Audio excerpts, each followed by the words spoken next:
Eh, Antes de avanzar, me gustaría presentar a las personas que se nos han sumado. Nos acompaña Víctor Luna Cuevas, que es el consejero administrador y presidente de la Comisión Asesora Filial para el NOA del Instituto Movilizador de Fondos Cooperativos.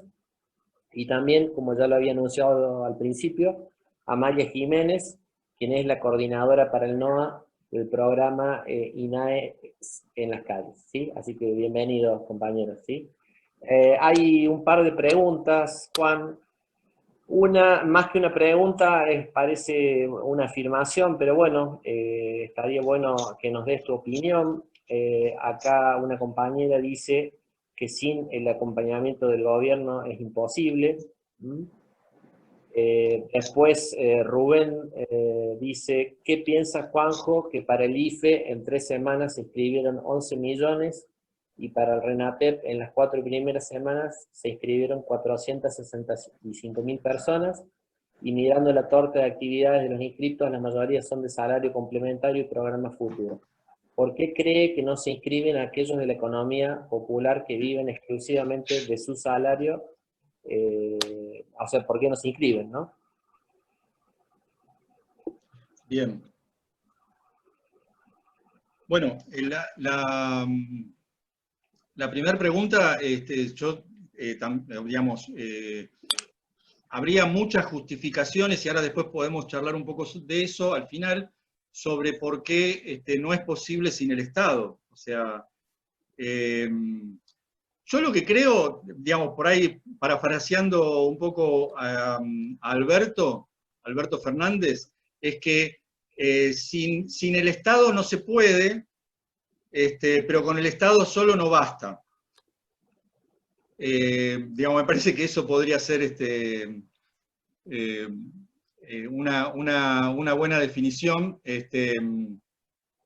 Digamos, pero sin duda, y ahora lo vamos a ver más adelante porque quiero, cuando avance un poquito más sobre los desafíos del cooperativismo, ahí vamos a ver que sin la intervención del Estado no es posible, y además por muchas razones, pero sobre todo porque el Estado se constituye en garante de la gobernabilidad, digamos, y de la acumulación también, de las formas de acumulación.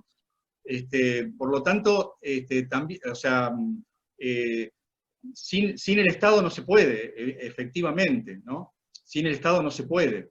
Sin el Estado, el mercado tiene la capacidad de cubrirlo todo. Es decir, estamos en el proceso, el capitalismo, el avance del capitalismo significa la mercantilización de la vida, o sea, la mercantilización de todo.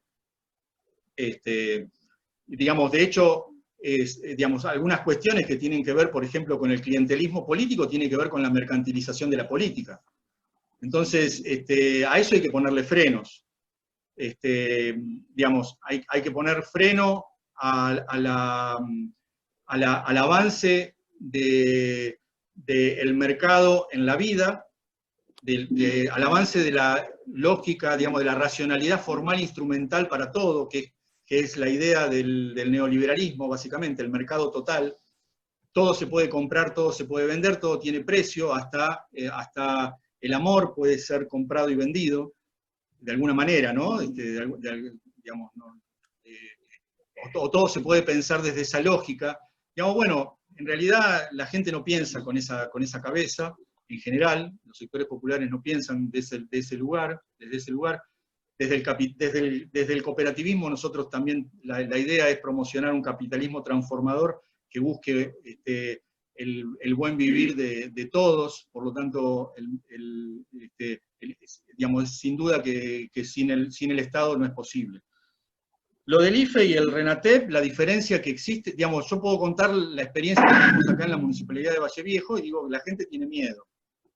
Hay muchos que tienen miedo y acá, digamos, de hecho, el Ministerio de Desarrollo Social de Catamarca ha alargado una campaña muy importante también porque vieron la baja inscripción que hay en el RENATEP, y básicamente tiene que ver con que la gente tiene miedo de registrarse, digamos.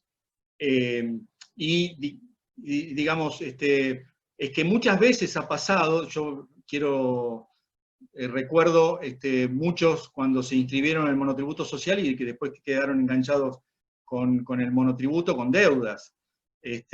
O las cooperativas mismas que fueron armadas de arriba hacia abajo por funcionarios y después las abandonaron y quedaron las deudas, e inclusive han embargado hasta dirigentes de esas cooperativas porque no tenían presentado los papeles, o por deudas fiscales. Por eso creo que, digamos, hay una parte tiene que ver con miedo, otra parte tiene que ver con que la gente no se va a inscribir así nomás, somos los funcionarios, digamos, y los dirigentes los que tenemos que impulsar para que la gente se inscriba, para que la gente se registre. Me parece que esas son las cuestiones, me parece que esa es la cuestión más importante por la baja inscripción. O sea, por ahí esas dos, ¿no? La cuestión del miedo y la cuestión de la dificultad para inscribirse. Son muchas preguntas las que se hacen, inclusive, bueno, la pregunta por los ingresos, y no es, digamos, y que bueno, que no es fácil contestar muchas veces. Entonces, bueno, me parece que tiene que ver con eso. Bien, una pregunta más antes de avanzar. ¿Qué propone usted para activar la economía social en Catamarca? Nos dice Mónica. Bueno, después al final vamos a ver con los desafíos del cooperativismo, vamos a ver algunas cuestiones. Nosotros hay una propuesta concreta que básicamente, para decirlo así muy rápido, porque después lo vamos a ver mejor, pero tiene que ver con, digamos, reapropiarse de recursos. O sea, la gente no es pobre, básicamente la gente no es pobre porque sea inútil, porque no tenga capacidades, digamos. Nosotros creemos que hay que capacitarse, pero no es una cuestión, no es un problema de discapacidad de la gente. La gente no es pobre porque es discapacitada. Lo voy a decir así a lo bruto, agropecuariamente, como decía un amigo, pero la gente no es pobre por eso, es pobre porque no tiene, porque digamos, nacieron muchas veces, la mayoría de las veces, porque nacieron en una familia pobre, porque los padres fueron pobres, porque los abuelos fueron pobres, porque fueron despojados, además, muchas veces. Entonces hay una primera cuestión que tiene que ver con la reapropiación de recursos. Y eso no se puede hacer sin el Estado, sin la presencia del Estado. Sin la presencia activa de un Estado, digamos, con un sentido popular. Después también, bueno, en eso de reapropiarse de recursos, también de capacidades, porque se han perdido capacidades tecnológicas, técnicas, digamos, prácticas para poder trabajar. Hay un desafío importante en la educación, y sobre todo en la educación, yo creo en la educación técnica, digamos. Otra cuestión tiene que ver con tiene que ver con esto del RENATEP, tiene que ver con legitimar el trabajo popular, tiene que ver con darle garantías sociales, pero también con legitimarlo. Esta charla que estamos haciendo, decir, miren, no son pobres porque son inútiles, porque no, tienen que ver con otras cuestiones, ¿no? O sea, digamos, y hay mucho valor, esto de que decimos, la vida desnuda no carece de utilidad práctica. O sea, el no asalariado no quiere decir que sea alguien desechable.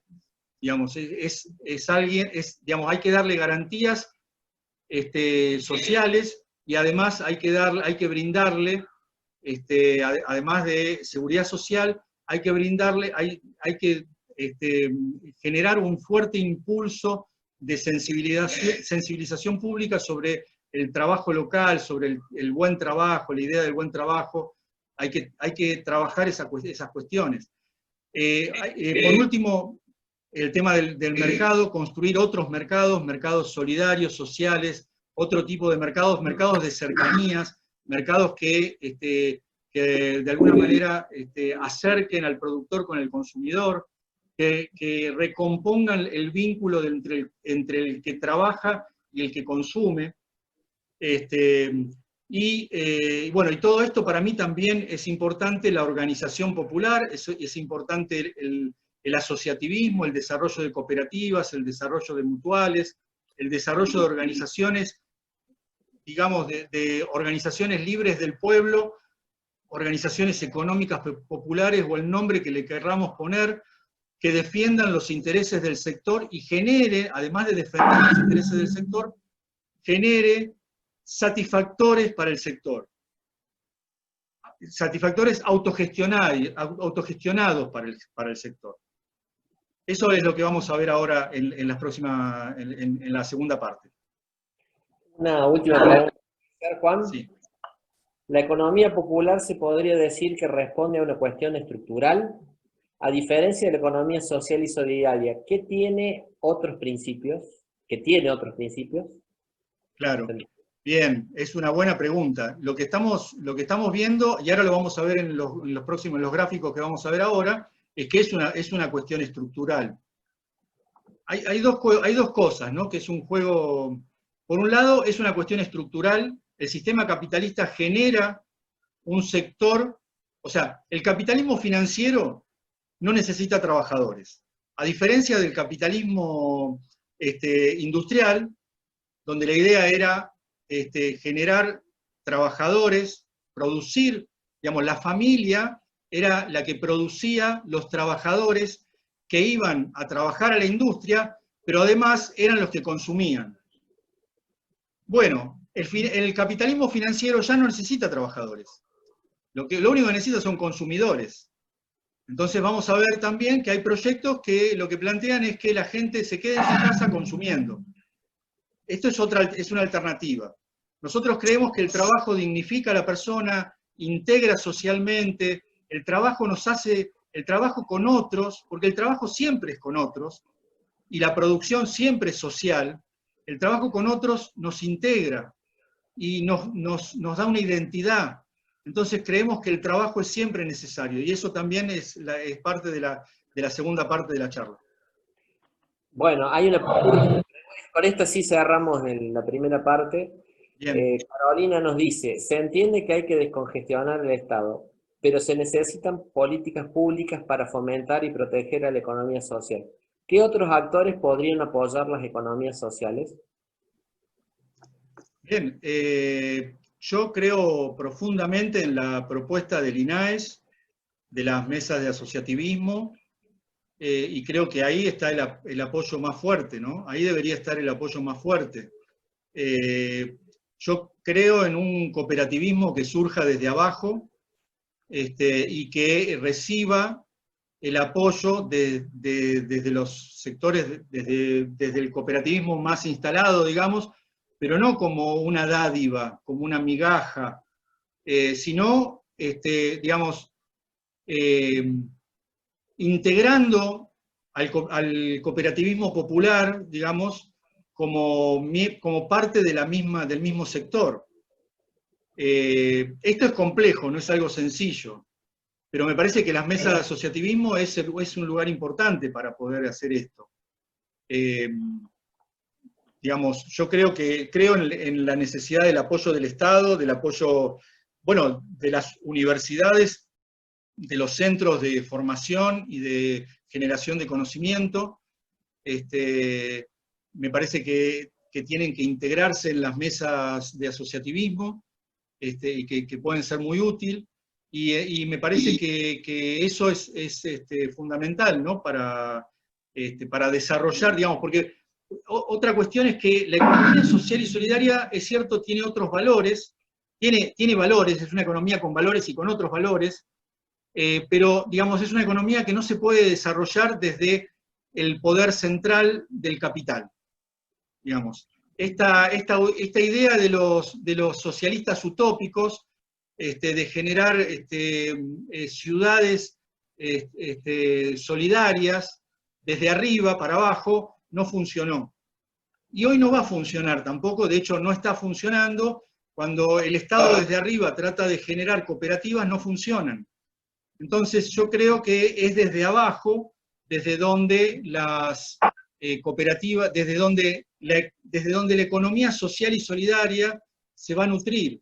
O sea, yo veo en la economía popular el germen de la economía social y solidaria.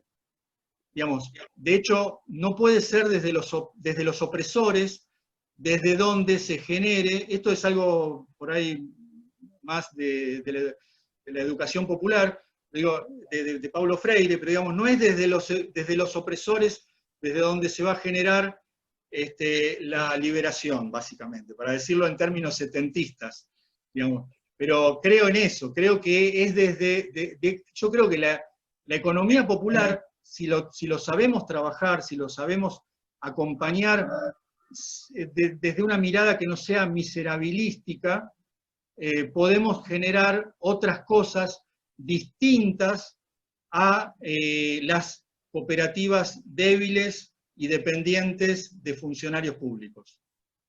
Hay una pregunta más, pero avanzamos y después se la dejamos Avanzamos y después la seguimos. se las dejamos a los especialistas que nos acompañan.